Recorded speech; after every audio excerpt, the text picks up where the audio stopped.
So, hi everyone, good afternoon. This is our final panel of today. So, thanks to all of you who bravely end up sticking with us throughout the day here. And just like a small shout out for our viewers on the streaming. Thank you for sticking with us. So our final session focus on micro-targeting, profiling, and the idea is for us to get a glimpse on how can we apply everything that we are learning today on data protection and the interpretation and enforcement of GDPR into the realm of advertisements and profiling online. So Leila and I are going to moderate this panel, and we have our three panelists, Mario, Sirmlo, and Sedar. Sorry for mispronunciation on your names. I'll try better next time, sincerely. So we'll begin with Mario to give a broad overview on the scope of the GDPR and how does it fit into the whole concept of profiling. And then we switch to a discussion on advertisement as a whole, giving two perspectives. One more fulfilling on the ground with Serdar, and then a broader discussion on transparency and regulation. Is that correct? Okay. So Mario, if you want to begin. Well, good afternoon, almost good evening, so I'll try to be as quick as possible, and we'll stay within my 12, 15 minutes maximum. I think I'll be a bit of a pretentious today because I'll be speaking about the GDPR. I'm not European, so I'm Brazilian, although I have some EU data protection background. But I will rely on my colleagues here, Ron Lynch, which is one of the main EU names in that field. So if I make any wrong assumption, please do correct me, but I'll try to be as less pretentious as possible. So as Carlos Afonso said, I'll try to present the scope of application of the GDPR to these areas of profiling, online advertising, and online and micro-targeting in general. I'll return a bit to the beginning of the conference today, so I'll talk a bit about the scope of the GDPR and how it affects providers or data controllers that are not in the EU. And that's, I think, the main reason why we are talking about the GDPR in Turkey, that we are talking about the GDPR in Brazil and elsewhere in the world, because the GDPR, different from the Data Protection Directive, it has a clear extraterritorial effect, so there is really an issue of concern for controllers outside the EU. It's not by chance that, as Ronald said, so some US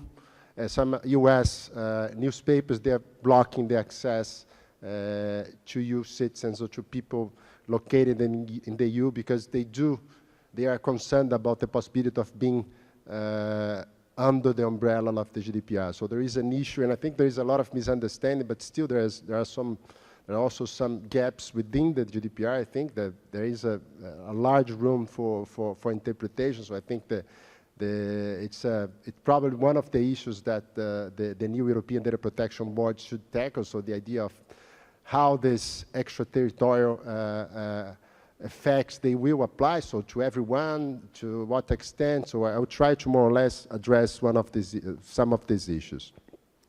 So the adequacy regime is something that is not new. So we've talked about this this morning. So one of the panelists this morning addressed quite deeply the issue of adequacy. I think it's something that was already in the Data Protection Directive. So there is nothing else that I would like to comment. But I will focus on the extraterritorial effects and one of the provisions that really relates to the idea of profiling, behavioral micro-targeting, and behavioral advertisement, because it applies to the idea of monitoring of behavior online. So I'll just pass through quite quickly about the first of this extraterritorial effects. So the GDPR creates two possibilities. So if a controller or processor offers a service or a product to people located in the EU, so people in the EU, it's not residents, so it's something that is also to be interpreted. So now the meaning of the reading of the GDPR just refers to people located in the EU, so it's not necessarily EU citizens. And the other possibility is the monitoring of behavior, as far as the behavior takes place within the EU. So again, it's towards the EU, so you have to do something and you have to process the data related to people that are located in the EU.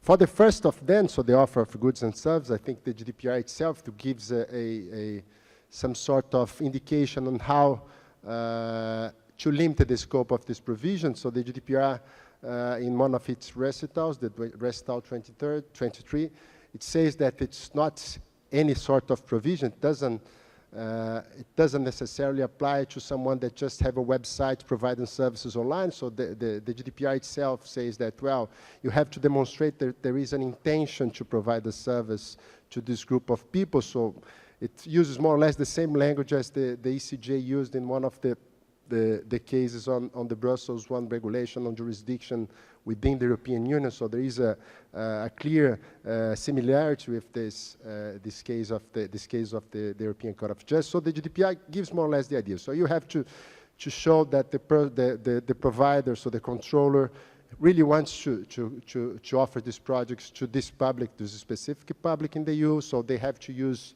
one of the languages of the European countries, a currency that's used in the EU, the idea of using testimonials from people located in the EU. So it's really targeting a specific audience. So it's not that you just offer a service and then you are covered by the GDPR, you have to be in compliance with the GDPR. So in that case, I would say, well, a company that provides like products for Brazilians in Brazil, in Portuguese with Brazilian currency, something that is really for Brazil, even if offering online, it wouldn't be covered automatically by the GDPR. But then we have a second provision, which is also, which also brings an extraterritorial effect, which is the one of monitoring behavior online. So the idea of the monitoring of behavior as far as their behavior takes place within the EU. So if someone is within the EU, you monitor this behavior of that person, then we would be covered. And then it enlarges a lot the possibility of being catched by the GDPR, because monitoring of behavior, if you go through the definition that the GDPR itself brings, it says, well, behavior of data subjects could include natural persons that are tracked on the internet, including potential subsequent use for personal data processing techniques, which consist of profiling, particularly in order to take decisions concerning her or him, or for analyzing or predicting her or his personal preferences, behaviors, or attitudes. So we feel that it's a very broad definition what would be covered by monitoring of behavior online. So there is a great, let's say, room for interpretation. And then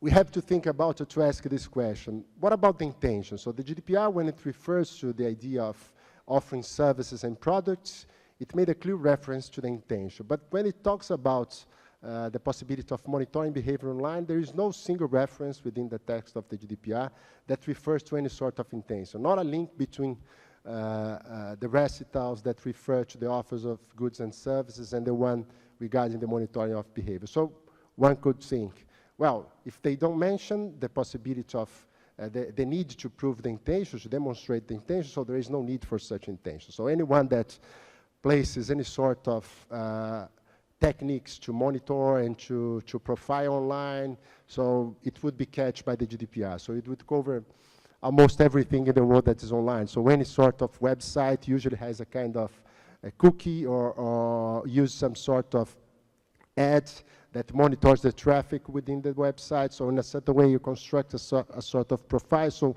you would be cut by the GDPR. I think in that case, we really need to have some sort of definition. But if you go, for instance, for the definition of monitoring of behavior mentioned in the recital, according to the Article 29 Working Party, which is now, was replaced by the Data Protection Board, It clearly includes all kinds of sorting of tracking, profiling on the internet, including for the purposes of behavioral advertising. So we have here a clear link between the two provisions. So the scope of the panel would be profiling, behavioral advertising. So the definition is quite broad. So, well, would we include in this application of the GDPR any controller that just puts a cookie on its user's devices? So it would be just by the fact of including a cookie in a certain device and collecting information from such user and monitoring the behavior of such user and profiling such user, would be such provider covered by the GDPR, even if it's not targeting the European audience or the European consumers. So it's something that we really have to be concerned about, because it would enlarge quite enormously the scope of the GDPR. It would cover everything and every data controller that has a position on the web. And of course, I imagine that the European data protection authorities, they wouldn't be willing to monitor and supervise any single data controller in the world. So they really are targeting the ones that can pose more risks to privacy. But then if you move a bit further and you go to the e-privacy regulation that's been discussed by the European Parliament and the Council of the European Union. So at least the first draft that I could find in the website of the Council refers more or less in the same way, so tackles the issue more or less in the same direction. They cover information in a broad sense, so it doesn't mean, it doesn't need to be a end user, a controller doesn't have to be in the EU, so it also applies, or will apply if it's approved in that way, to controllers that are located out of the EU.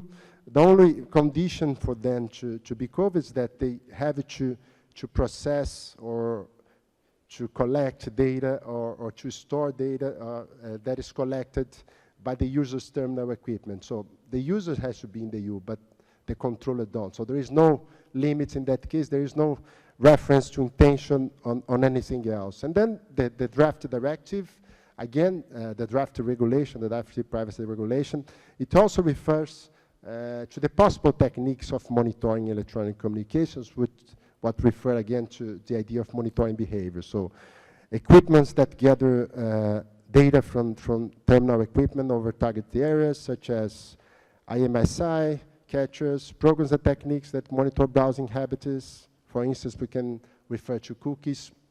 So we do have an indication from the European legislature that the idea of covering everything that's online, if it, to a certain extent, monitor the behavior of the users that are located in the EU, will be covered by the European regulation. So we do have an issue to be discussed by the data protection authorities and probably to a certain point by the European Court of Justice, but I do think that we do have to think quite carefully about the idea of having everything covered by the GDPR, because I don't imagine that authorities will have the resources to enforce the legislation in that sense, so to cover the whole world and influencing the different potential companies in the world. So it's much more for the big players to play a role and to be monitored by the GDPR. But the text in the way it really is quite broad and opens a huge avenue for a global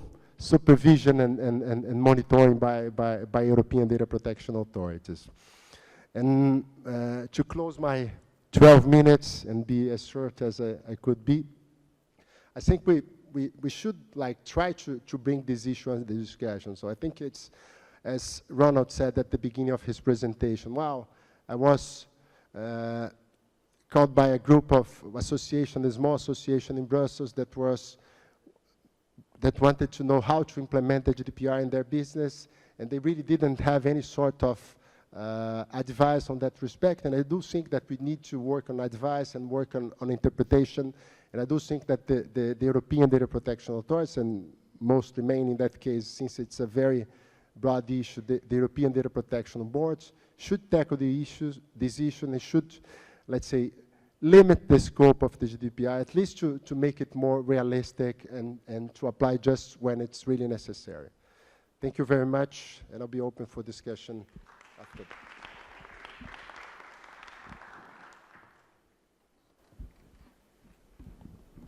Thank you, Mario.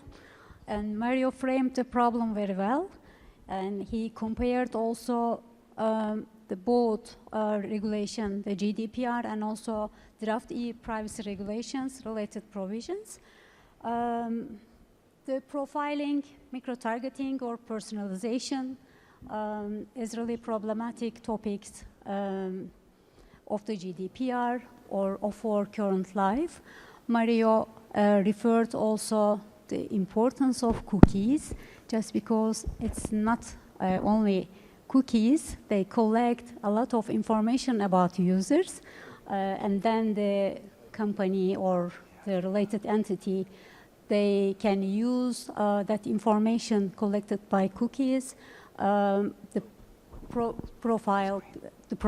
profiling and online behavioral advertising, etc. But we use mobile phones a lot. It is the fact around the world. The whole population of the world prefers to use mobile than computer, etc. The mobile phones, we don't use cookies. We use software development kit. We called shortly SDK. And SDK collects also a lot of data from mobile phone users. It's also another important area to analyze in terms of profiling. Where is Emre? Where is Emre? He escaped? Last week we discussed GDPR 22 in terms of profiling during a discussion, and we discussed a lot. There is a phrase within Article 22 saying that solely based decisions, solely based and automated. Maybe Ronald help me. The exact words I cannot remember. Based solely on automated means. But if you look at the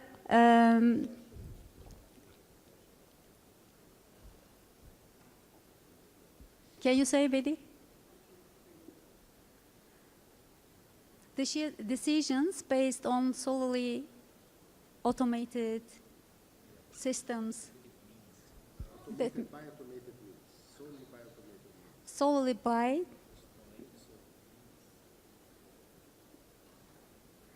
I would like to ask Mario.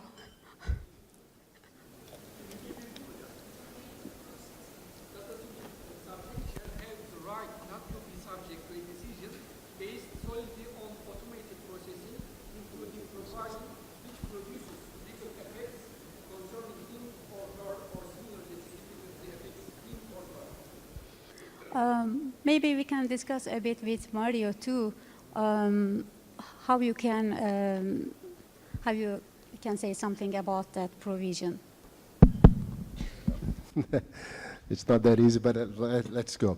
Well, I think it's one of the ways of. We cannot find that solely, the term of solely, when we look at the abbreviation or the definitions of the GDPR. There is no solely based, but when we look at the Article 22, we can see that phrase. Yeah, I think it's the idea of this provision. It's similar to one that there was I read in the Data Protection Directive. I think it was Article 15, which referred more or less to the possibility of having a sort of human intervention for decisions that have a consequence for the data subject. So it's the idea of preventing, like if you, for instance, to give like a very common example, if you go online or your online banking account and then you apply for a certain, to get to borrow money from the bank, and then the system denies your request, you could ask the manager of your account to intervene and to do some sort of reevaluation of your application. But it works for everything, so maybe, of course, it has an application. I think it got a lot of evidence because of the use of algorithms, because now it's becoming much more common. So if you apply for a job, you have an algorithm deciding at least the first filter will be automated means, and then you could have the possibility to have a sort of human appeal, so you appeal to someone to reevaluate your application for whatever purpose. I think that's more or less the same ideas we had before with the Data Protection Directive. Article 15 was the ultimate dignity provision. And it's more or less the same meaning, yeah. Thanks so much for clarification. Welcome. And now the stage is yours.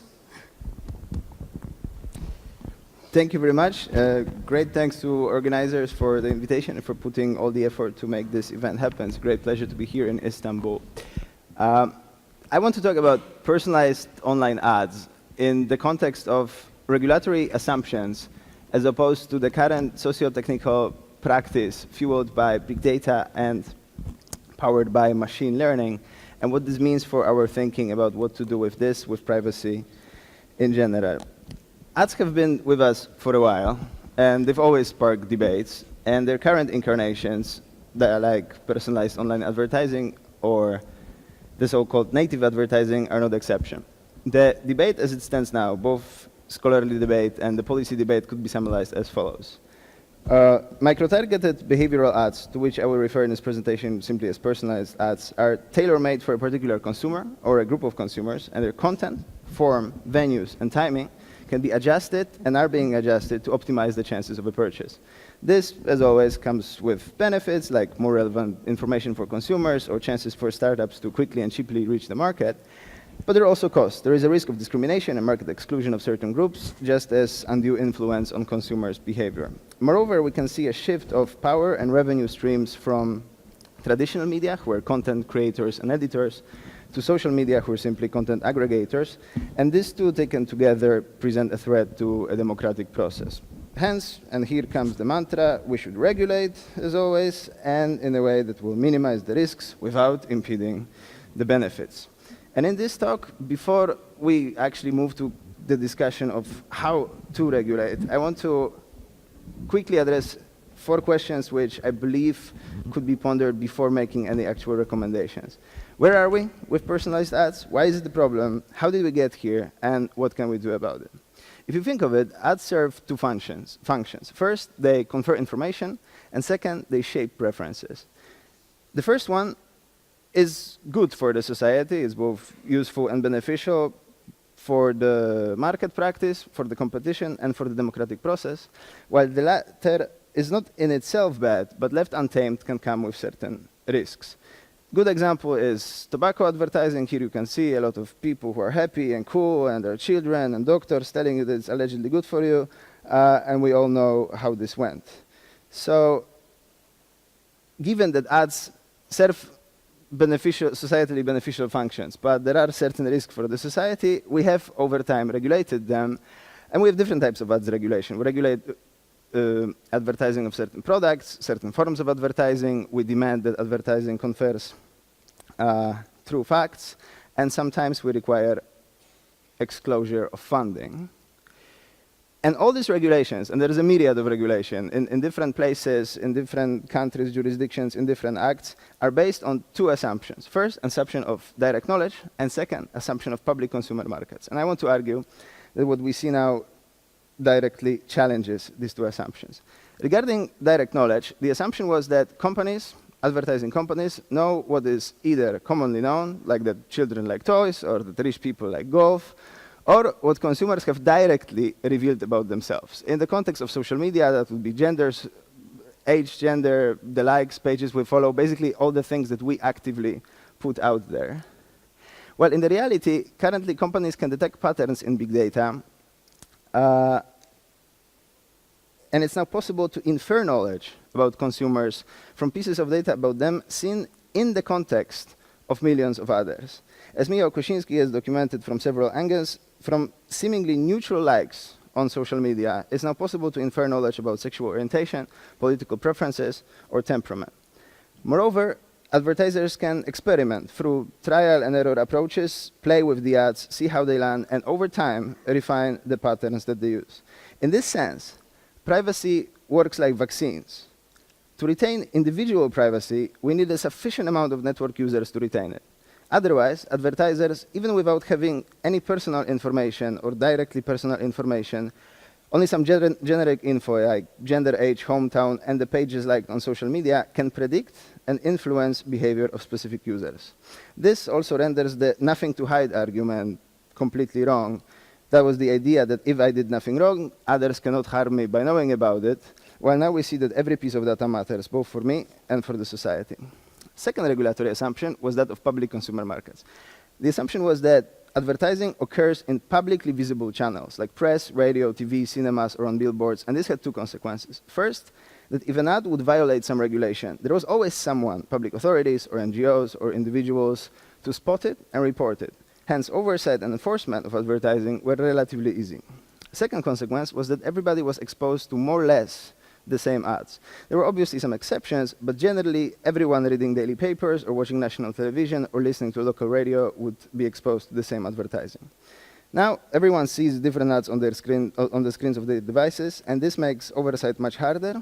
Moreover, it creates certain ad silos, leading to potential discrimination and potential for market exclusion. Latanaya Sweeney has already in 2014 documented this in job markets where high-paid job ads were shown predominantly to white males. And what is important, that did not happen as a result of anyone's conscious decision to do that. The task for the algorithm was to just maximize the chance of clicking, and because of the historical bias in the data, the algorithm did that. So if we know we're looking for that, we will find it, but if we don't know that we should look for that, that might be more difficult. So the question is, if there is some sort of discrepancy between reality and assumptions, and it seems to be problematic, how did we get here? Yeah, here I had a couple of examples of how we can target valuable. The idea is that since this happens either as a result of someone's decision or through algorithm refining the process, we might end up targeting consumers in the moments where they're most vulnerable. And the idea is that everyone is vulnerable at some point. So we could show, for example, insomnia appeals to people who are awake at 3 a.m., or we can show lose weight products to people who just spend 1 hour on Tinder without a single match, or a stress management tools for somebody who's overworked and is probably stressed. And this goes against a lot of the regulations we have in place. However, we don't really have any enforcement mechanisms to prevent that. The question, how did we get here, is nicely answered by Jaron Lanier. If you don't know him, I highly recommend checking out his books or just this TED Talk. And the idea is that at the very beginning of the internet, we allowed two opposite ideas to flourish on the same time. On one hand, the radical idea that internet should be free and open and accessible for everyone, and that nobody should pay for using a browser or visiting any website. And at the same time, committed to our love to innovation and tech entrepreneurs, and the idea that we should innovate and create new cool stuff. And the only way to reconcile these two ideas, that stuff should be for free, but we should have a lot of innovation, was to do it through online advertising.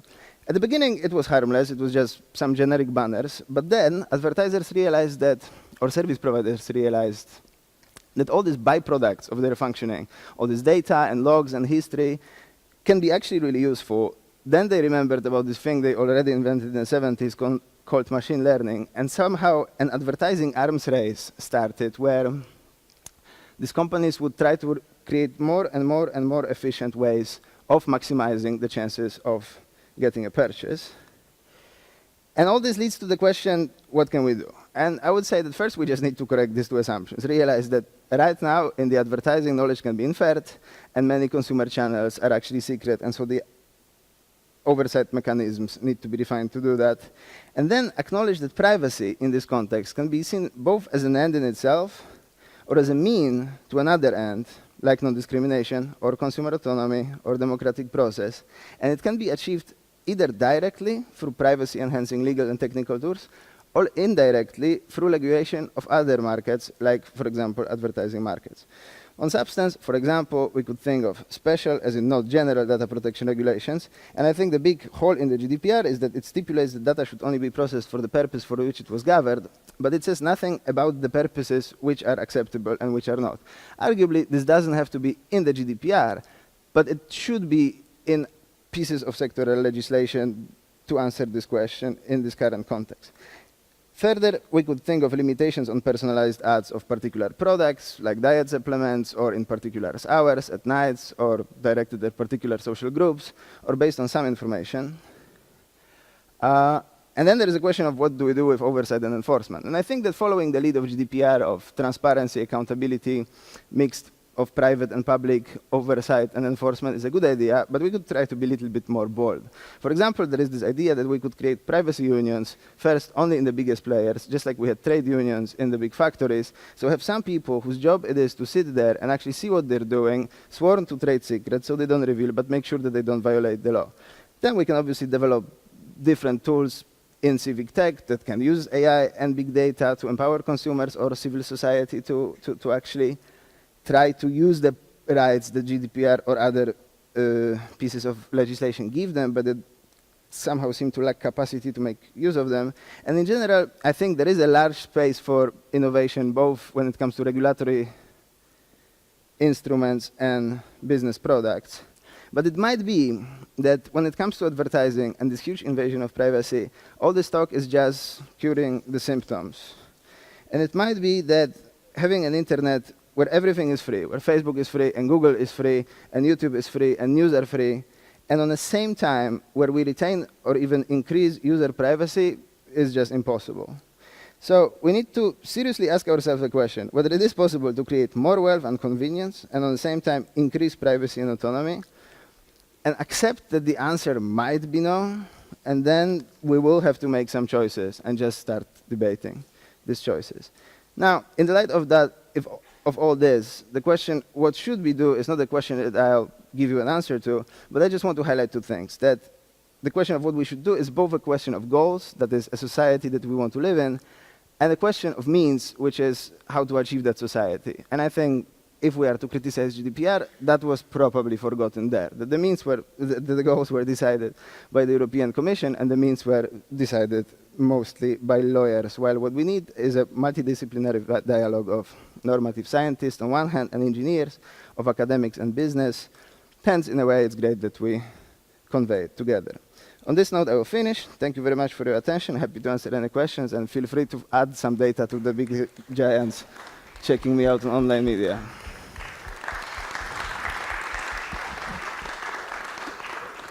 So thank you for this very thoughtful presentation, and I think we have a lot to discuss. Just a very quick question as a segue to our next speaker. When you talk about privacy unions inside companies, some people might talk about privacy or data protection ombudsperson, like an ombudsman or someone in the person who might be responsible to give out reports on how the company is treating data as a whole. But when you talk about unions, it's interesting because when you think about unions, you think about employees or workers. Any ideas on how those unions could be made? Who would take part on those unions? How they would be created and their structure as a whole? Sure. I mean, I guess the short answer would be there's really a lot of options. But what I was thinking about is that there are many entities like supervisory authorities or civil society who have competence to actually check what these companies are doing, but what data controllers are doing, but simply lack factual capacities to do that on this scale. So the idea would be to take representatives of public sector, private sector, of the NGOs, some people working for that company, some competitors. There are many ideas on what could be done here, and make the big companies making billions of money on these ads actually employ those people and make it their job to see what's going on there. And yeah, I mean, there are many options, and I think if this is interesting, we can discuss on how this could look like, but the idea would be to go broad. I see, but it's really interesting to think that we're seeing, some people might say that multi-stakeholderism has had its heyday on internet governance, But it's interesting to see that in a lot of other topics that are coming up right now, including content moderation and removal, you see here and there suggestions for let's have a multi-stakeholder council or group to decide on which type of content might be removed or not. And even in privacy and data protection, here and there, sometimes you might have suggestions just like this one on having a group, usually a multi-stakeholder one, to decide on how specific types of data are treated. Right, but just quickly, I think that there's a big difference between multi-stakeholderism as in internet governance, where we have a group to meet once in a while and discuss what the rules should be. And it's a different idea to have some rules and then have some people on the ground working full-time in this one particular company, because there are not actually that many who operate on such a huge scale, making sure that these laws are being abided by. And if something is wrong, immediately report it. I see. That. Go ahead. But that would be more or less the idea of a data protection officer, if it's applied properly. So, because it should be an independent person within the company that would be the contact person with the authority, and consumers would need to report if there is something that is not in compliance. Maybe in practice it's not the case, but it should be this way. So let's move to our next speaker. What do you think? So, yep. Sedar? Sedar. Yes. Sedar is going to speak in Turkish. So put on your headphones if needed.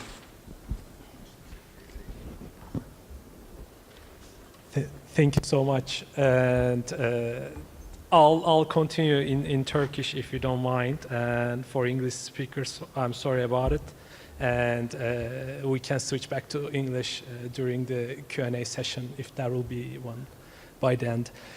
Arkadaşlar, bu saate kadar beklediğiniz için hepinize çok teşekkür ederim. İsmim Serdar Yılmaz. Ben de sizlere böyle bir örnek vererek başlayacağım. Günün sonunda konuştuğumuz şeyler, işte bazı konuşmacılar bahsetti, bazıları bahsetmedi. Yapay zeka, çerezler, işte machine learning, makine öğrenmesi, büyük data, yani bunlardan bahsediyoruz aslında. Ve de biliyorsunuz şöyle bir iddia var, yani biz bununla özellikle ülkemizde yaşayan arkadaşlarımız çok iyi bilir, Kızılderililer aslında Türktü diye. Şimdi ben bu konferans aracılığıyla yeni bir iddia ortaya atacağım. Bu iddia konusunda bir hocamız da bana yardım etmişti, o fikir onun da aslında. İddia şu ki ilk yapay zeka Türktü. 1987 yılı yapımı Fatma Girik'in Japon İşi isimli filminde Fatma Girik bir robotu canlandırıyor. Kemal Sunal'la oynadı ve bu filmi hatırlayanlarınız var mı bilmiyorum ama burada öğrenen bir robot Fatma Girik ve de işte bugün insanlar dünyada 1984 romanını ve filmini gayet iyi biliyor. Ama bizim Japon İşi filmimiz tarihin sayfaları arasında 70 durumda. O yüzden bu tartışmalar açıldığında nedense Türkiye'den hiç bahsedilmiyor.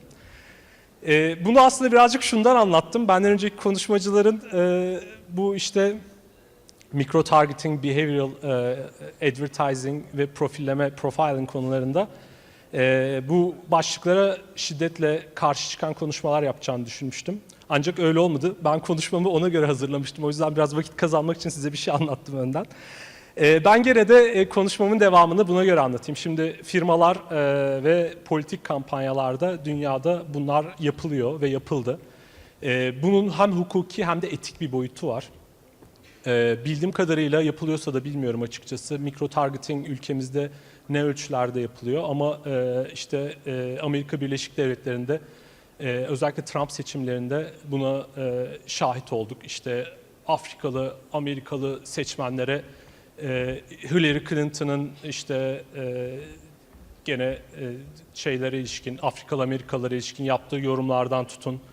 İşte Lady Gaga ve işte silah like'lamış Facebook üzerinden insanlara Trump reklamı yapılmasına kadar işte insanların seçimlerini yani seçimlerde kullanacağı oyu manipüle etmeye yönelik birçok işlem yapıldı. Bunların başarı oranını bilmiyoruz açıkçası. Çünkü şöyle de bir iddia var açıkçası. Yani microtargeting yapılıyor evet ama normal reklamlara göre başarı oranı daha yüksek mi değil mi bunu bilmiyoruz gibi de tartışmalar var. Twitter üzerinde gene aynı şekilde birçok işte 400 bine yakın hesaptan Amerika'da 5 milyona yakın tweet atıldığını biliyoruz. Yani bu tarz şeyler, mikro-targeting çalışmaları Amerika'da yapıldığı kanunlara birçoğu aykırı olmasa da etik açıdan sorgulanabilir şeylerde. Açıkçası bu tartışmaların bugüne gelmesinde yani işte kişisel veriler kanunu, GDPR, çok sert regülatif önlemler alınmasında şirketlerin bir payı olduğunu düşünüyorum kötü anlamda. Şirketler birçok konuda kullanıcılarını şeffaf biçimde bilgilendiremedi bugüne kadar. Bu yüzden de kullanıcılar kendi verilerinin nasıl ve ne şekilde kullanıldığını bilmedi. Ve de bu da kanun koyucuların günün sonunda bazı keskin önlemler almasına sebep oldu. Vardığımız son noktada behavioral yani davranışsal pazarlamayı şirketler çerezler kullanarak yapıyor. Ve de bu ülkemizde çok kesin olarak net belli değilse de Avrupa'da artık belli. İşte çerezler bilgisayarlarımıza belirleyici, belirgeç veya işte identifier dediğimiz işte A, B, C, 1, 2, 3 gibi browser'ımıza kullanıcı dataları set ediyor ve bunlar aracılığıyla takip ediliyoruz. Bunlar da artık Avrupa'da kişisel veri kabul ediliyor. Bunların için açıkçası kendi başına iyi veya kötü diyemeyiz. Yani bunları nasıl kullanıldığına göre profilleme, mikro targeting veya işte nano targeting var hatta veya bu davranışsal pazarlamaya kötü diyebiliriz. Her şeyden önce işte 2008 yılında Economist'in bir makalesiyle beraber artık dünya yeni bir konseptle tanıştı. Veri yeni petroldür diye.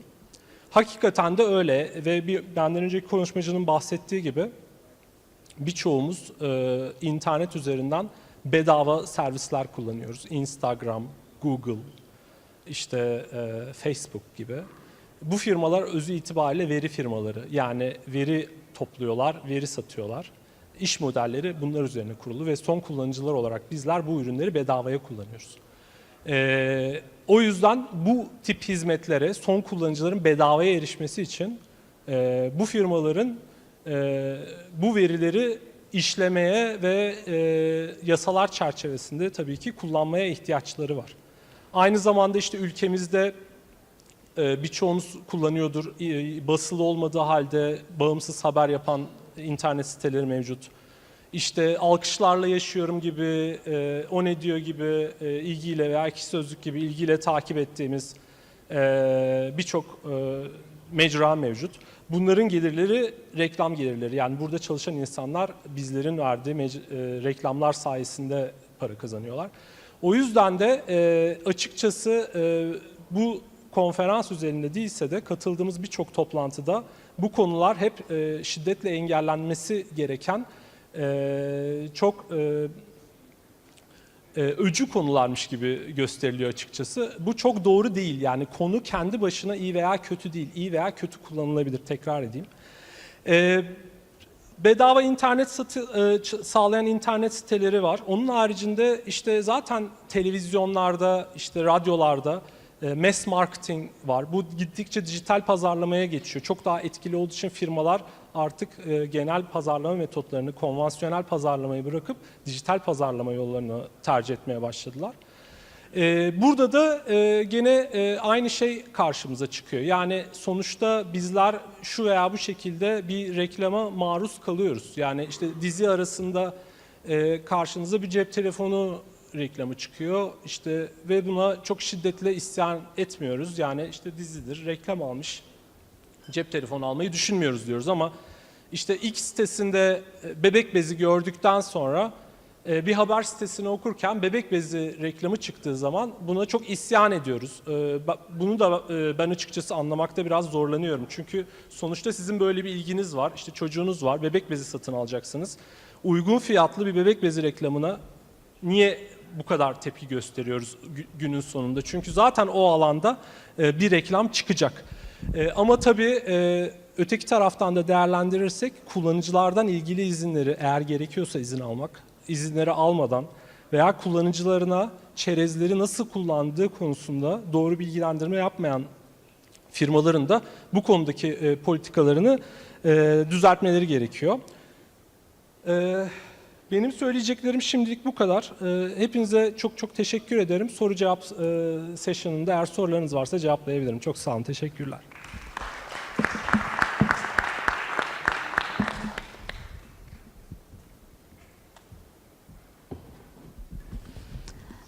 Thank you so much, Serdar.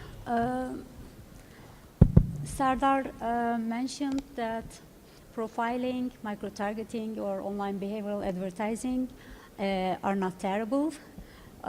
We have to think about how we use it, and we analyze its aims and its outcomes in terms of user privacy.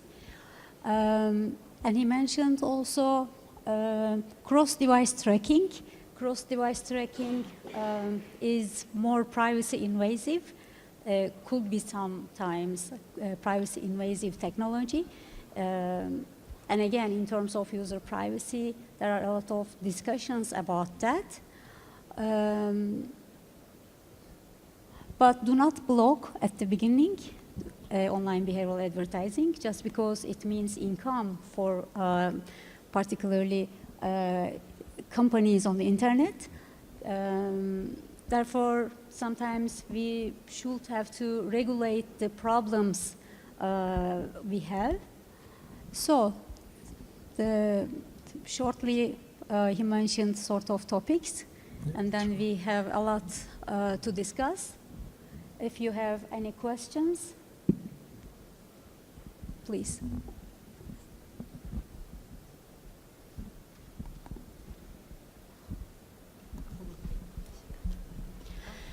Hi, this is Zülal. I'm a lawyer. First, thank you all for your speeches. My question is about cookies.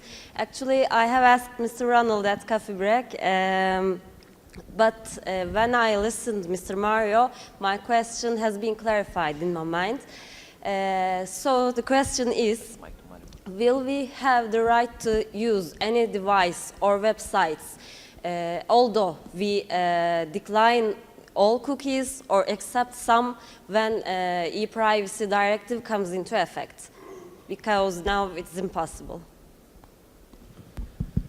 I think first, because if I understood well your question, if I'm not getting the point, please interrupt me. I think if the regulation, e-privacy regulation is approved, it's for the people that are in the EU. So it's not for everyone in the world to use the e-privacy regulation or the e-privacy directive to enforce their rights towards the controller that is putting cookies, which is doing micro-targeting, whatever. It's on for the citizens of the specific states. If you're in Turkey, you have to use your data protection law to enforce your rights against the specific controller. If it's for the EU citizens or the people within the EU, so located in the EU, they can use, of course, the data protection regulation or the e-privacy regulation, or now the laws that implemented the e-privacy directive to enforce their rights. But it's just for the ones that are in the EU and not for everyone in the world. So it applies to controllers that are located in different parts of the world if they meet the criteria established by the GDPR or by the future e-privacy regulation, but they do not apply the other way around. So I'm here and I have maybe a EU company that's targeting or that's monitoring my behavior online, or that's profiling me, or that's putting ads for me, but I cannot enforce my rights against this company here in Turkey based on an European regulation. So it's more for the ones. It's for the ones that are in the EU to use that regulation. Was that your question, or?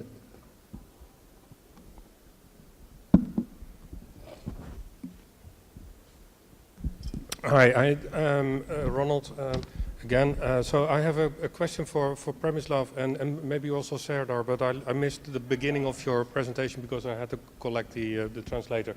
So I do understand that that publishers are going along in this advertising race, right? So they're told that if we do behavioral targeting, then that leads to higher income, and therefore everybody's sort of in the loop. And the advertising landscape is a complicated landscape because it used to be publishers and advertisers, but now there are brokers in between.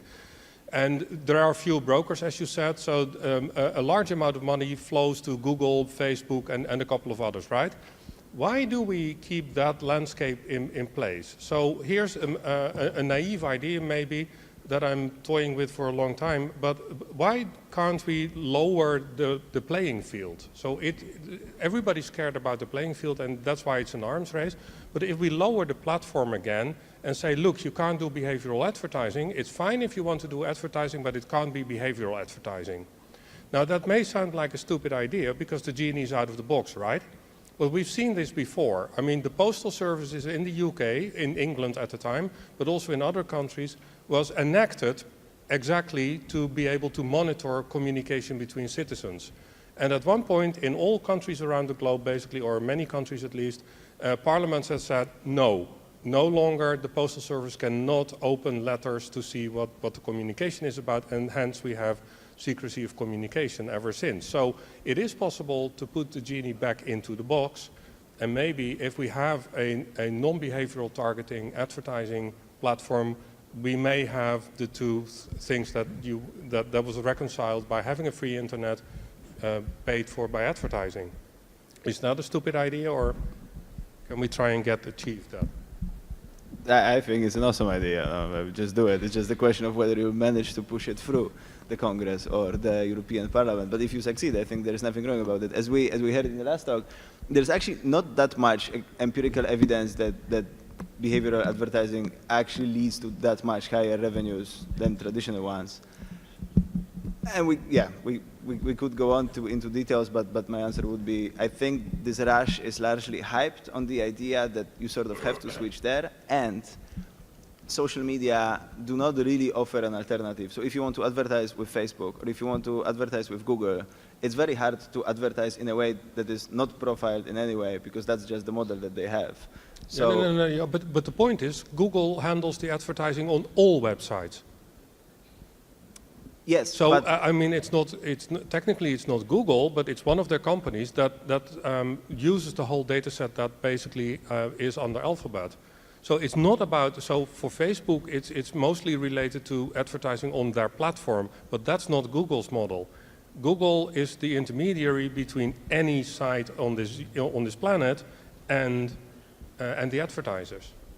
Sure, yeah, if I said something different, I must have not expressed myself clearly. What I meant was, if you are an advertiser and you want to advertise with Google, you don't have an option to say, don't make it personalized.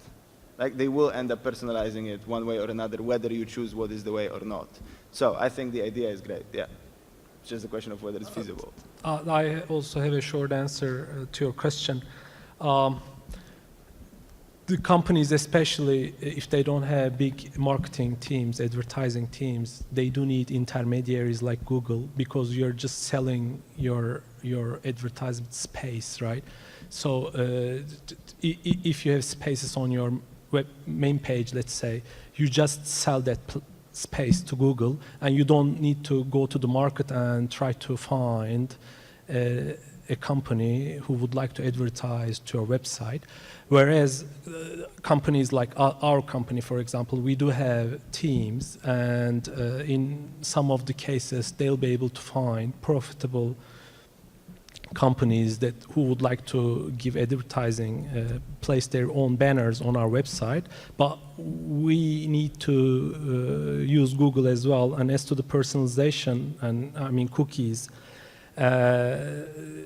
if it is legal, let's say, if the consent is required, if it is collected, then it is much more effective than the mass advertising, because, you know, like an ROI rate is much higher if it is personalized. That's why I believe companies would like to continue to use cookies. Yes, but if you ban behavioral advertising, then the market, the complete advertising market changes. Then you no longer have to go to Google because they sit on all the data, but you can go to other brokers because Google can no longer leverage the data that they have. It's a long play, but You're right, but it's like it's a top-down decision. So the parliament, of course, society can push that, but it's down. The parliament or the government has to decide, well, let's stop this and let's forbid this, and then they will have to find a way to make profit out of the advertising anyway. So it's.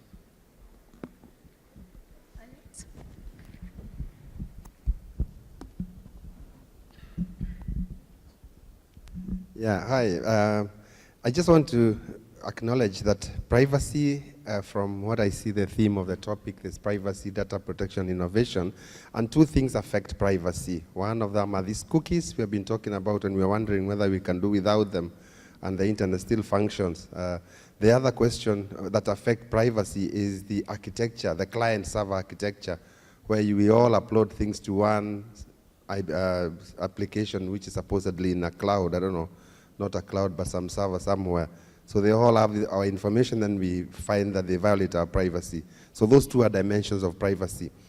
The other item, so I wonder, just to deal with that issue, has it occurred to anybody that perhaps we could rethink about the architecture of the internet and commission research to re-engineer the internet such that the client-server architecture is no longer there, and cookies are no longer needed, and poof, the whole problem of privacy disappears. That's number one.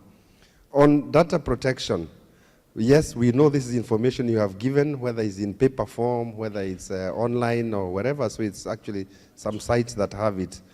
Yes, maybe that would remain, and we could have a real data protection law that is not confusing with privacy as two different things. Could it be on the third item of innovation that would it be acceptable that maybe there is a watch list of things we need to watch that violate either privacy or data protection, and the whitelist is published somewhere, so everybody innovating like UDHL, we all know these are the principles for whatever innovation that shouldn't come, so that going forward, we have innovations that do not violate privacy, do not violate the data protection. Just some random thoughts. Thank you so much, Alex. Any questions or comments? That's it. Okay.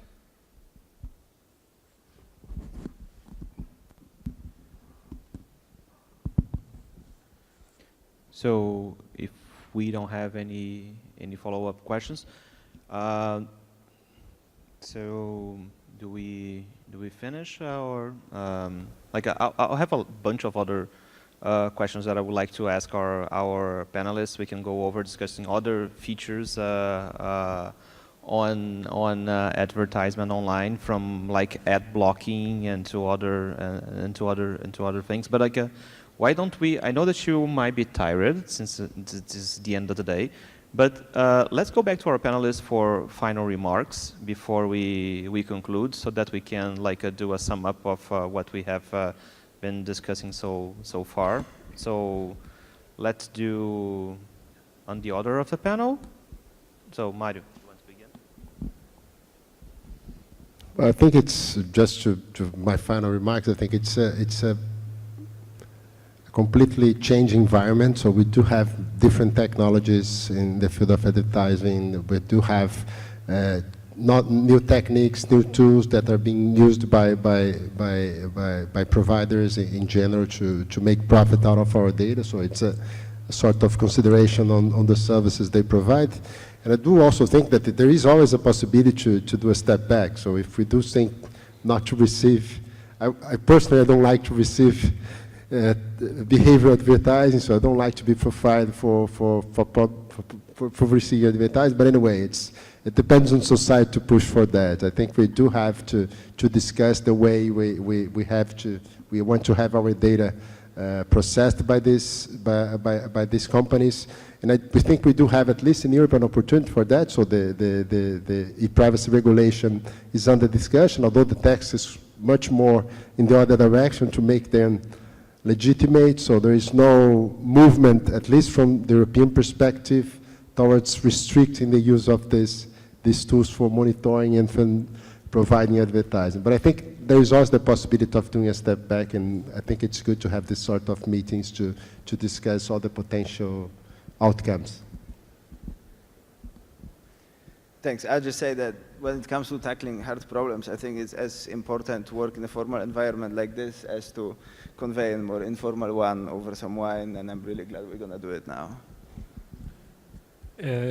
I mean, I know it's funny to say that, but like we are so lucky in Turkey. I mean, especially those who are dealing with data privacy matters, because it's a total mess in Europe now. I'm covering for a temporary thing. Our privacy council in Italy, Spain, and France is on maternity leave, and I'm covering those 3 countries. And every day I'm receiving super weird questions, like one of our brokers, advertising brokers, they would like to sign a sub-processor agreement with us, and they are like, we are processor, you are our sub-processor, and we are like, who's the controller? They're like, there's no controller. You set cookies, we set cookies, there's no controller, no controller. So, you know, so what happened to controller? There's no control. So really, I mean, it's a total mess in Europe, and we are so lucky to be in Turkey now and not subject to GDPR. All right. Thank you so much for our speakers, for their really wonderful contribution and their comments. And the audience, thank you so much also for you, for your comments, contributions also.